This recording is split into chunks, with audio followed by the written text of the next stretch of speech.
Assalamualaikum warahmatullahi wabarakatuh. Ya, bertemu lagi para mahasiswa mata kuliah Technopreneurship di Universitas IFAT Semarang. Pada pertemuan ini kita masuk pada pertemuan keempat. Materi yang akan saya sampaikan yaitu mengenai tentang produk. Seperti yang kita tahu, produk itu terdiri dari dua jenis, yaitu produk yang berupa barang dan produk yang berupa jasa.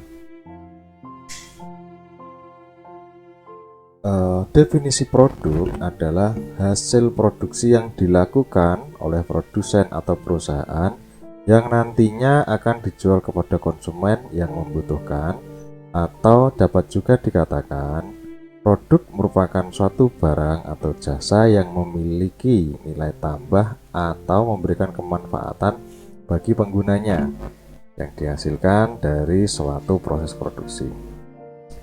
Sedangkan definisi lain juga diberikan oleh Kamus Besar Bahasa Indonesia. Dalam KBBI disebutkan bahwa produk adalah barang atau jasa yang dibuat dan ditambahkan gunanya atau nilainya dalam proses produksi dan menjadi hasil akhir dari proses produksi itu. Kemudian dari seorang ahli yang bernama Philip Kotler menyebutkan bahwa produk merupakan segala sesuatu yang ditawarkan, dimiliki, dipergunakan, atau dikonsumsi oleh konsumen sehingga dapat memuaskan keinginan dan memenuhi kebutuhan, termasuk di dalamnya berupa fisik, jasa, orang, tempat, organisasi, dan gagasan. Kemudian dengan adanya produk tentu memiliki suatu tujuan. Tujuan ini dibagi menjadi dua. Yang pertama yaitu tujuan suatu produk dari perspektif konsumen, yaitu untuk memenuhi kebutuhan masyarakat. Tujuan yang pertama ini tentunya masyarakat itu terdiri dari setiap elemen yang berbeda-beda sehingga memiliki kebutuhan yang berbeda-beda juga untuk dapat melangsungkan kehidupannya. Nah, hal inilah yang membuat para produsen melakukan kegiatan produksi untuk menghasilkan produk supaya kebutuhan masyarakat tersebut dapat terpenuhi dengan baik. Kemudian tujuan yang kedua suatu produk yaitu dari perspektif oleh para produsen atau penghasil barang dan jasa.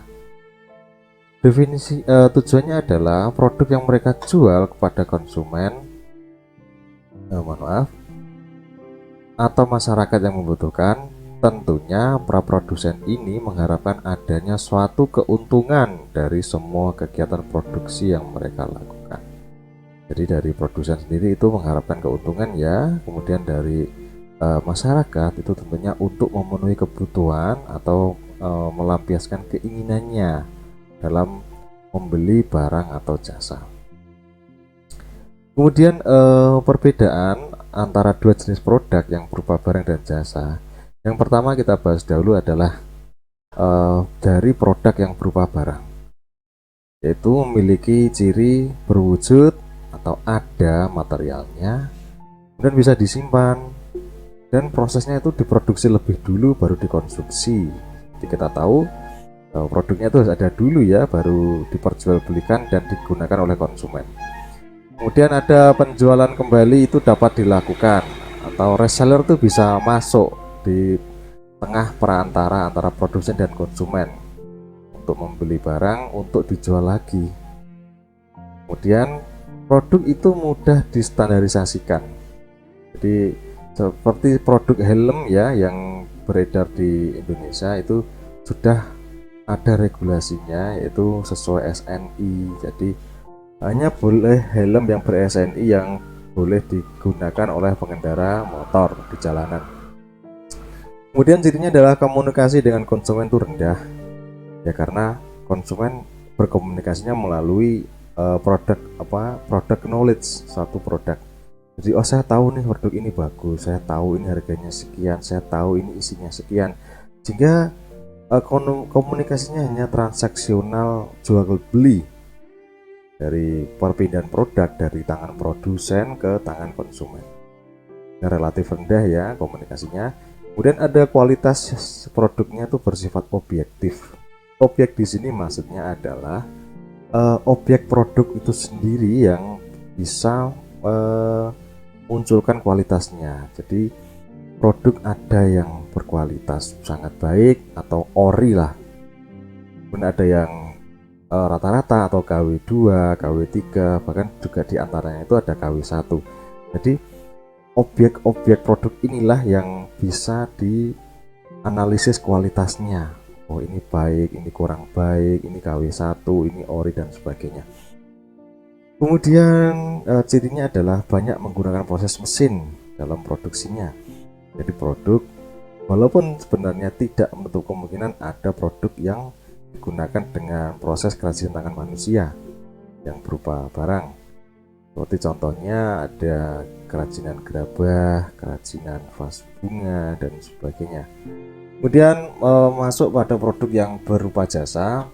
Ciri yang produk yang berupa jasa itu tidak berwujud. Nah, karena produknya ini berupa jasa ya, jadi biasanya berbentuk pelayanan, berbentuk konsultasi, berbentuk penyampaian materi, dan tidak bisa dilihat wujudnya tapi bisa dirasakan keberadaan produknya.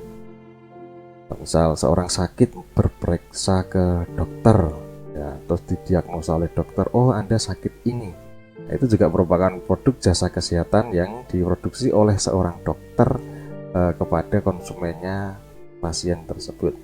Kemudian produknya tidak bisa disimpan karena kita tahu jasa itu bukan barang yang berupa fisik sehingga tidak bisa disimpan.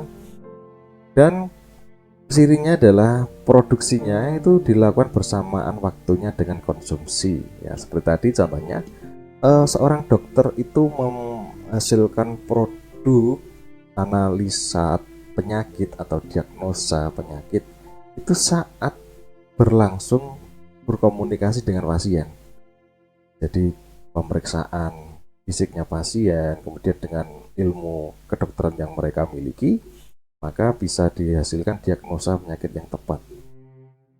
Itulah bentuk jasanya, produknya berupa jasa, diterima oleh konsumen, sang pasien, sehingga produksinya itu langsung ya.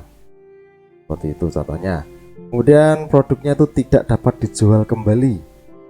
Jadi dalam melakukan peningkatan jumlah atau kuantitas pelayanan atau jasa suatu produk jasa itu tentunya harus dengan jumlah pasien yang banyak juga, jumlah konsumen yang banyak maksudnya. Jadi apabila konsultasi oleh dokter itu karena sangat tipikal sekali ya, sangat spesifik penyakit pasien-pasiennya, tidak bisa diagnosa pasien A untuk diterapkan ke pasien B. Jadi harus mulai dari awal lagi, pemeriksaan awal, diagnosa penyakit, bahkan sampai penulisan resep.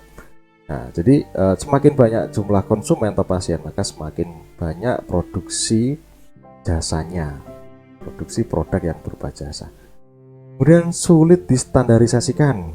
Ya, kita tahu karena jasa atau pelayanan sendiri itu memang tidak ada acuan bakunya, tapi setidaknya banyak ada SOP manajemen mutu, namun standarisnya sangat spesifik, makanya tidak bisa diterapkan dari produk jasa yang sama oleh pelaku jasa yang satu dengan lainnya. Misal sama-sama pengelola tempat wisata ya, itu ternyata tidak bisa distandarkan harus sama seperti ini, karena tiap layanan wisata itu pasti memiliki karakteristik yang berbeda.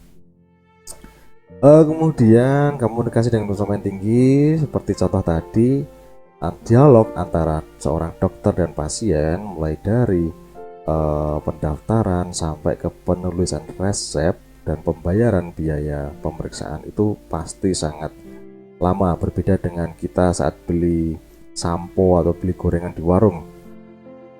Kemudian yang lainnya ada kualitasnya bersifat subjektif. Ya, di sini maksudnya adalah suatu produknya atau objek produk itu sendiri yang bisa memberikan penilaian kualitas itu adalah penggunanya atau subjeknya, konsumen yang menggunakan layanan tersebut. Jadi misal sama-sama nih objeknya adalah tempat wisata Gua Kreo misalnya. Antara konsumen satu dan konsumen yang lain atau pengunjung satu dan pengunjung yang lain pasti akan memberikan penilaian kualitas yang berbeda-beda karena didasari oleh standar masing-masing kepuasan pengunjung atau juga oleh pengalaman pribadi ketika berkunjung.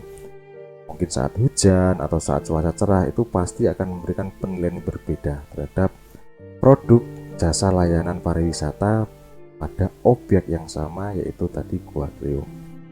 Dan yang terakhir adalah tentunya banyak menggunakan proses manusia. Jadi kebanyakan karena jasa itu sumber dayanya atau resource-nya itu paling banyak itu manusia, karena resource-nya itu adalah skill, keahlian, kecakapan, terus juga ada intuisi, juga ada nilai rasa, nilai seni, sehingga dalam memproduksi jasa tentunya manusia itu sendirilah yang paling banyak dilibatkan. Kemudian masuk kepada jenis-jenis produk. Yang pertama kita singgung tentu adalah produk yang berupa barang dulu ya. Ada dua jenis produk yang merupakan produk berupa barang. Yang pertama yaitu adalah produk berupa barang yang untuk dikonsumsi, dan yang kedua adalah produk berupa barang yang untuk industri. Untuk produk berupa barang yang dikonsumsi itu ada tiga, yaitu adalah kebutuhan sehari-hari, produk belanjaan, dan produk khusus. Sehari-hari ya kita tahu untuk makan, minum, dan sebagainya. Untuk belanjaan misal seperti pakaian, dan membeli lemari, membeli perabotan, dan lain sebagainya. Dan produk khusus itu misalnya adalah alat kesehatan yang digunakan oleh penyandang disabilitas, misal ada kursi roda, ada kaki palsu atau sebagainya. Intinya adalah produknya itu dibeli dari produsen dan lalu langsung digunakan oleh konsumen, dan kata kuncinya adalah tidak dijual belikan kembali. Itu adalah merupakan produk konsumsi. Sedangkan untuk produk berupa barang yang masuk pada kategori produk industri, itu adalah cirinya bahan tersebut dibeli untuk dijual kembali atau digunakan sebagai bahan baku untuk proses produksi sehingga menghasilkan barang lain. Menghasilkan barang lain itu tidak hanya barang ya, tapi juga bisa jasa. Jadi outputnya bisa jadi jasa, walaupun produk yang dibelinya itu merupakan produk berupa barang. Ada beberapa tiga hal yang menjadi contoh, yaitu material dan spare part, kemudian ada capital item, barang modal, dan ada supplies and service, itu perlengkapan dan layanan bisnis. Nah inilah yang seperti tadi saya sampaikan, walaupun yang dibeli adalah produk berupa barang untuk industri dan dibeli oleh seorang konsumen, tapi untuk dijual kembali dalam bentuk layanan atau jasa, masuk pada kategori ini ya. Misal seorang tukang las ya, dia tentu beli peralatan las, beli mesin las, beli kacamata anti cahaya dan sebagainya. Kemudian ternyata untuk digunakan kembali menjadikan jasa pengelasan, misal membuat apa gitu ya.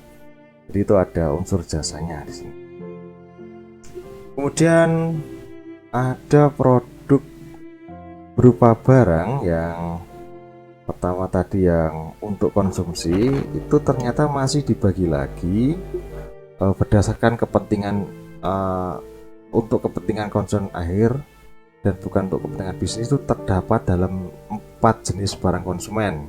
Yang pertama itu convenience goods, yaitu barang yang umumnya memiliki frekuensi pembelian yang tinggi atau sering dibeli, diperlukan dalam waktu segera, dan membutuhkan usaha yang minim dalam perbandingan untuk pembeliannya. Jadi contohnya adalah saat seorang ibu-ibu ingin membeli sayur untuk keluarganya, sayur mateng ini, pasti kan pilihannya banyak, tapi keputusan untuk membeli itu tidak lama karena selain harganya tidak terlalu tinggi dibandingkan kayak beli lemari dan sebagainya, sehingga keputusan akan cepat. Oh, saya perlu sayur ini, sayur ini hanya sekian, paling tawar menawarnya juga berapa detik dan terjadilah transaksi jual beli.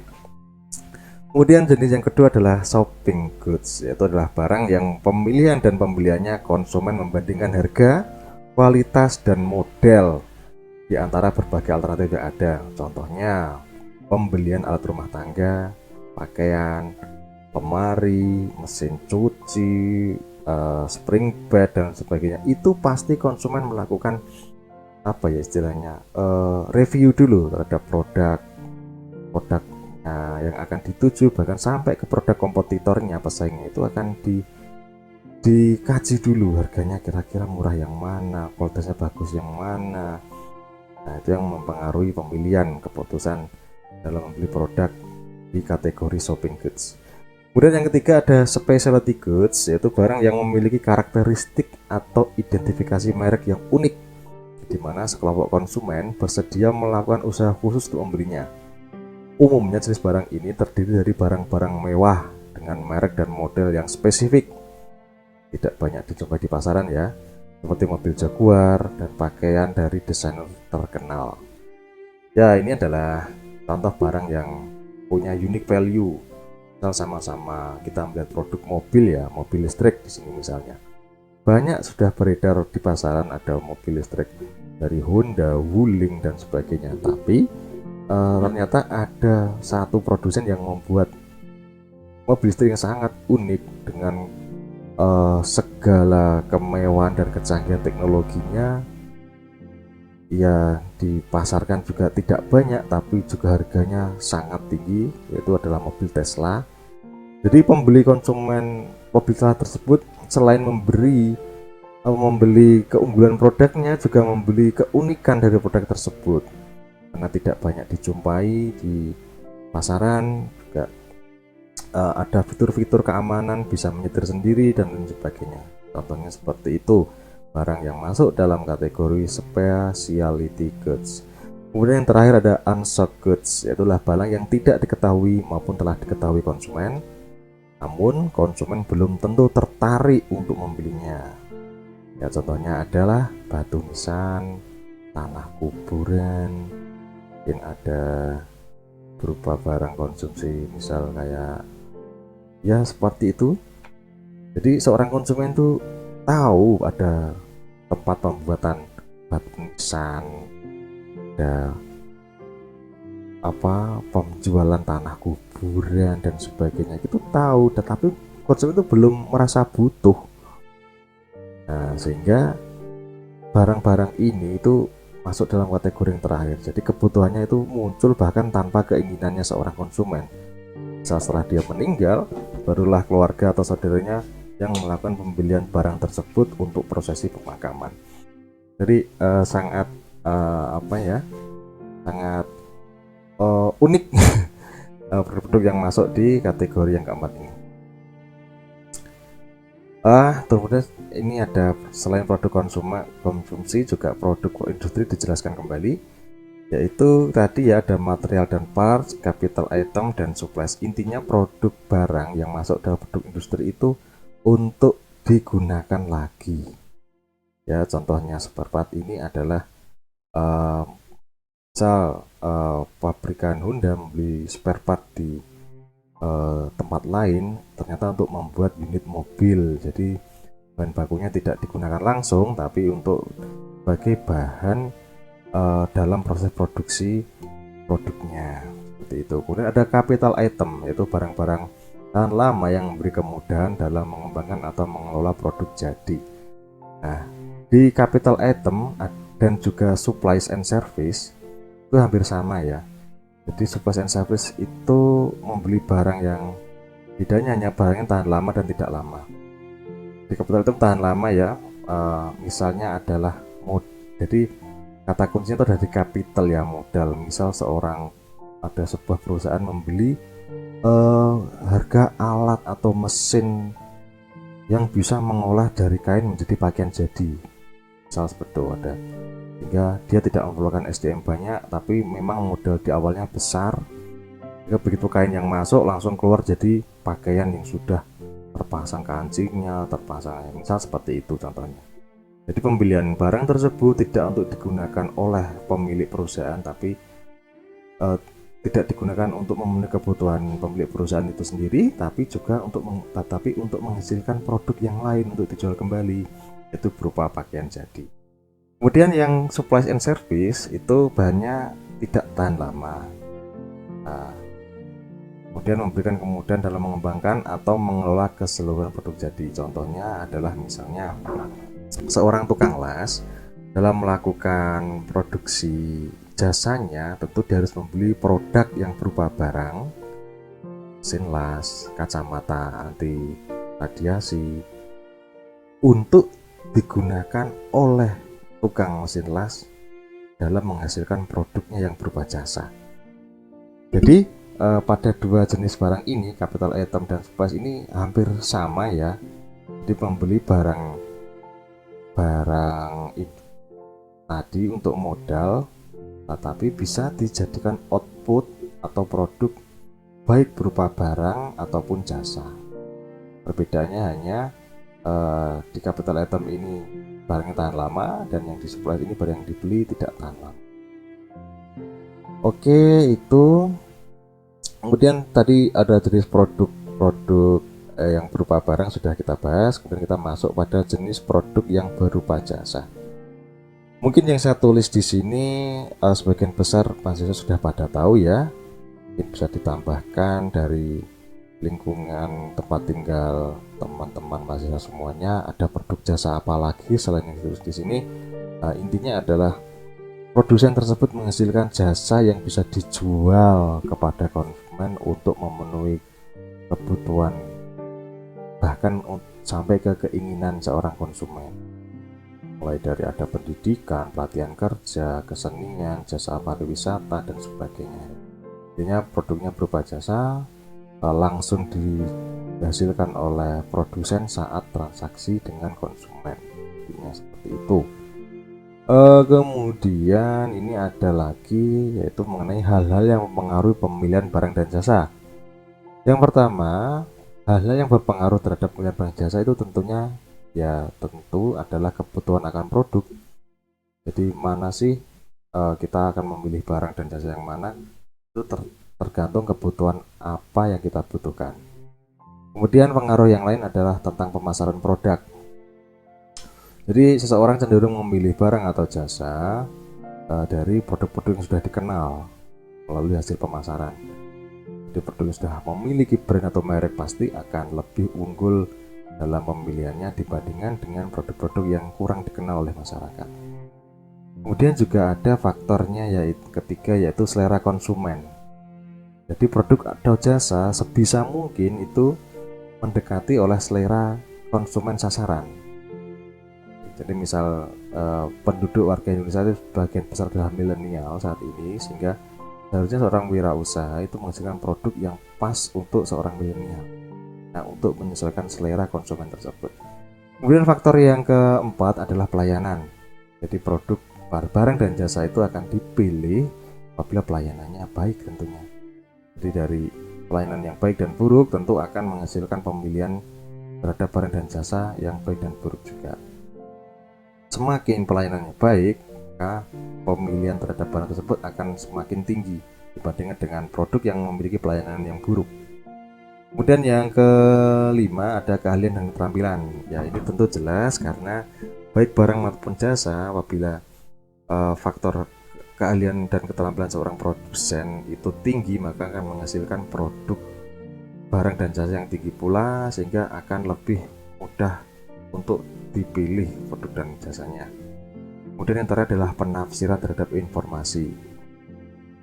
Biasanya seorang produsen itu memberikan catatan dalam kemasan produknya ya, misalnya ada berat isinya sekian, netonya, ada tanggal kadaluarsanya, bahkan sampai ke komposisinya itu apa saja, sehingga seorang konsumen itu akan tahu, oh kira-kira yang saya butuhkan itu apakah produk yang seperti ini atau mungkin produk yang lain.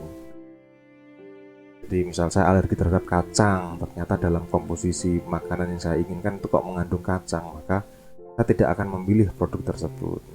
Jadi informasi dalam satu produk itu sangat menentukan pemilihan barang dan jasa, terutama bagi kita sebagian besar masyarakat Indonesia kan mayoritas muslim, sehingga label halal itu sangat-sangat penting mungkin, apalagi yang di luar negeri, sehingga seorang konsumen yang muslim akan lebih mudah untuk melakukan pemilihan barang-barang yang halal untuk mereka konsumsi.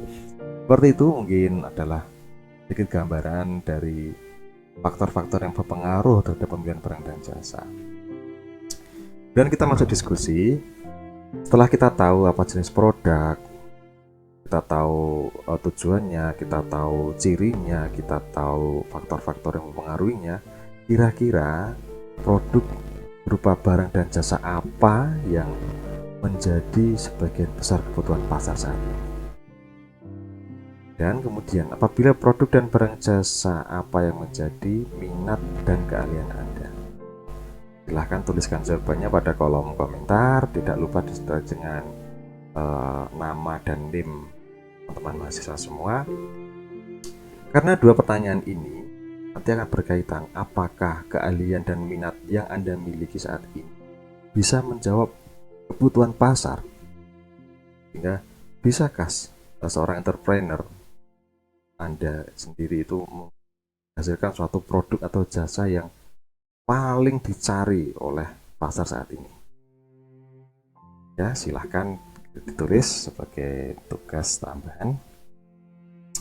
Oke, mungkin itu dulu pertemuan keempat kita tentang teknopreneurship. Semoga ilmunya bermanfaat untuk kita semua, dan tetap semangat, tetap salam berwirausaha. Sekian saya akhiri. Assalamualaikum warahmatullahi wabarakatuh.